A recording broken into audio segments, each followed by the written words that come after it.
ولا تحسبن الله غافلا عما يعمل الظالمون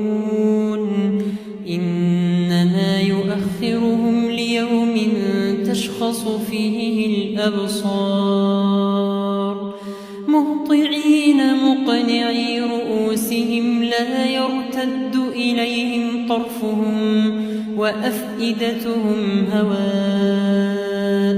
وأنذر الناس يوم يأتيهم العذاب